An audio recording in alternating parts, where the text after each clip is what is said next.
Hello there friends, welcome back to another episode of Generation Tech. My name is Alan, and recently one of you guys, Zealot Master 1, suggested that we do a video about the toughest starships in Star Wars. Not the fastest, not the strongest, but the most durable, which is actually really important to me because in 2012 I was actually diagnosed with a severe allergy to vacuum, unlike Princess Leia, and I too cherish the idea of thick bulkheads protected by layers and layers of deflector shields. So let's take a look. The Ruusan Reformation led to a massive disarmament of the Republic's federal military. This also more or less destroyed the capital shipbuilding industry in the galaxy.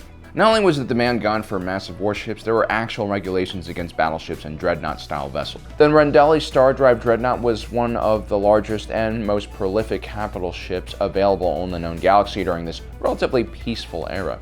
It should be noted that even though it's called the Dreadnought class, it's actually classified as a heavy cruiser, which was allowed under the Ruusan Reformation. More importantly, the ship was only around 500 meters long, which is pretty close to like the largest cruise ships we have here on Earth. The Dreadnought class was employed by richer and more prosperous planetary defense forces and regional security companies. But it wasn't just the size of the ship or the armament that made it an appealing vessel. You see, the Dreadnought class heavy cruiser was actually based off the Mandalorian Kandosi style Dreadnought, which was known for its extreme durability. The Dreadnought class heavy cruiser shares a very similarly designed reinforced hull, which was full of redundant layers of durasteel armor. I mean, it was so heavily armored that the ship actually had very few deflector shields and didn't really need them. It comes to no surprise then that the Dreadnought class heavy cruiser would also be used in the Republic's first extragalactic exploration mission. They basically took several of these robust ships and oriented them into a ring-like structure. The Dreadnought class heavy cruiser would continue to serve the galaxy even during the Clone Wars, and then would be refitted by the Empire for continued service. I guess no matter how advanced the Star Wars galaxy gets, there's always going to be individuals who appreciate a few meters of thick durasteel between them and space. When humanity first made contact with the extragalactic Yuzeng Vong, they really didn't understand what they were looking at. What seemed to be a small cluster of asteroids were actually starfighters known as Uric-Et, or coral skippers in the galactic vernacular. These ships function very differently from the ships in the Star Wars galaxy. Instead of having engines and shields, the coral skippers use miniature black holes to propel their ships and also absorb incoming projectiles. The aliens called them Davin Basils, and they were even able to strip away enemy starfighter shields, which of course is terrifying. The coral-like material that made up the hull on the coral skippers was also extremely thick and very resistant to blaster fire.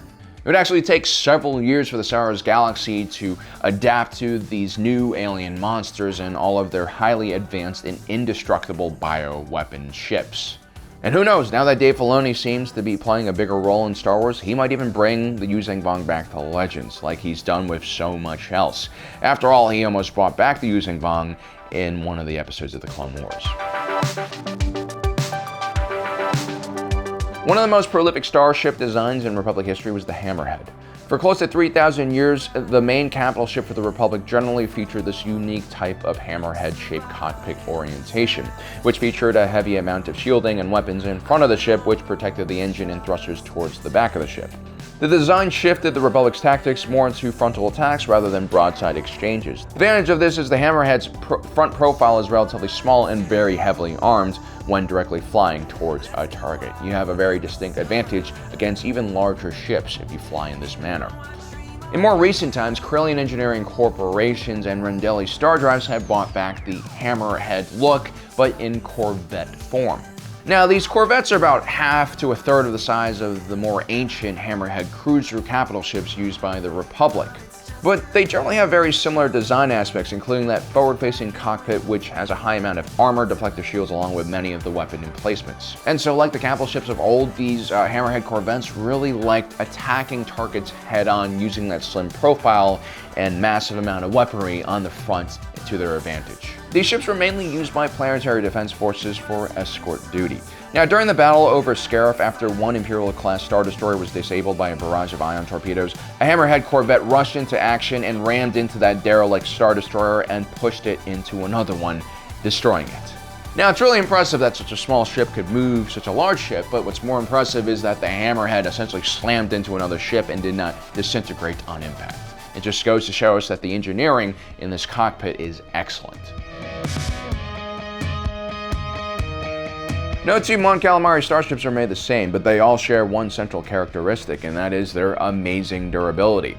Now, some say the Mon Calamari cruisers utilized by the Rebellion used to be old civic buildings designed to handle underwater pressures and then were just refitted for spaceflight. The pressure underneath an ocean is far greater than anything you'll experience in vacuum, so these ships were rated to withstand a crazy amount of pressure and outside force. Others say that the Mon Calamari designed these ships initially for deep space exploration, which also explains why these ships are so robust. Usually, you don't have any backup when you're in deep space. But maybe it also has to do with the interesting shield orientation on these ships. Instead of having just one or two massive shield generators, a Mon Calamari ship has smaller and redundant shield generators dispersed throughout the ship. These individual shield generators hold a lot smaller charge than the larger ones you might see on ISD, but they're much quicker to charge and they usually do have backup. This is why, despite being heavily outgunned by an Imperial-class Star Destroyer, an MC-80 can still hold its own in a broadside exchange with one. The Imperial-class Star Destroyer is not an easy ship to destroy. It's not just about the thick durasteel plating and massive shield generator on board. It's really the sheer size and amount of those things on board that make destroying a Star Destroyer like chipping away at a floating city in the sky. At a mile long, you might not even feel or hear an explosion hit the front of the ship if you're hanging out, let's say, on the bridge. The Imperial-class Star Destroyer was so massive that the Rebels simply didn't even try to match its size and strength, and instead relied on an extremely mobile and small hit-and-run force of snub fighters. During the destruction of Emperor Palpatine's Perilous, Cham Syndulla actually blew the ship up with dozens of mines and hundreds of Vulture droids from the Separatist Alliance Clone Wars era. And even when all of the emplacements on the outside of the ship was destroyed, the Star Destroyer continued flying. It wasn't until Twilight resistance fighters boarded the ship and planted bombs inside of it that they finally managed to destroy this Imperial-class Star Destroyer. Generally, you're not going to see these type of ships get destroyed in the traditional way, which is just by turbo laser fire. Usually they're getting slammed into a planet or into another ship. That's just the most common way to destroy these things because they are so robust. The Sun Crusher is the definition of OP, which is why it mainly stays in the realm of legends. It was created by the Imperial Department of Military Research. This was a super weapon that was no larger than a starfighter, but had even more firepower than the Death Star. Instead of just blowing up planets, the Sun Crusher could take out entire star systems. So it's kind of more like Starkiller Base. If that weren't impressive enough, the Sun Crusher was covered in quantum crystalline armor, which was powerful enough to even deflect a direct blow from a Death Star, which is just insane. That makes almost no sense. So it's not surprising that Han Solo managed to even crash the Sun Crusher right through the bridge of an Imperial-class Star Destroyer and make it clean out the other side. And so yeah, the Sun Crusher has no equal in durability or power. It's just not fair, which is why, again, it's in Legends. The Millennium Falcon might look like a beatable freighter, but hidden beneath its rusty exterior is a ship full of aftermarket parts and upgrades. The Millennium Falcon is known for having one of the fastest hyperdrives in the galaxy, but it also should be known as one of the most durable civilian ships as well. We've seen Han Solo pull off some ridiculously dangerous maneuvers in the Falcon, including using the top of the ship as a paddle to knock out a TIE fighter.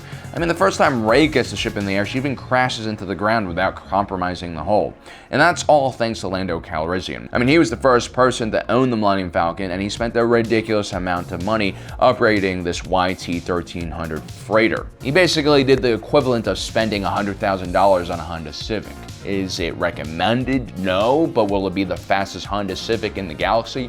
Yes. Along with adding a ridiculous hyperdrive into the ship, Lando also included a number of armored plates onto the exterior of the ship along with upgrades to the internal structure. It's probably why this ship wasn't ripped apart by the Maw's massive black hole. Also, most freighters would never be able to outmaneuver a TIE fighter like the Millennium Falcon would, simply because it would break apart from the extreme pressure on the frame of the spacecraft. But thankfully, Lando and those who followed him in owning the Millennium Falcon made sure that this hidden gem was full of hidden surprises and also capable of surviving those surprises.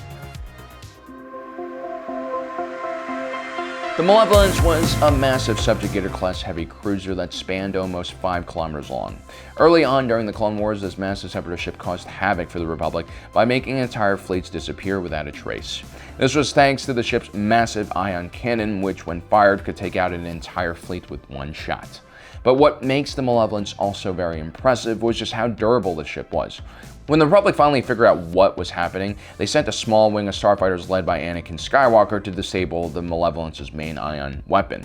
This allowed for a fleet of Venators to close in within turbo laser range and begin firing on the Malevolence. But not even the Venators could do much damage against this massive ship. It just had so many layers of decks and metal that the turbo lasers weren't actually able to penetrate towards the inner parts of the ship where the generator would be and cause it to be destroyed. So instead, a Republic team inside of the ship had to hardwire the controls that send it flying directly into a nearby moon, which did finally end up destroying this Malevolence.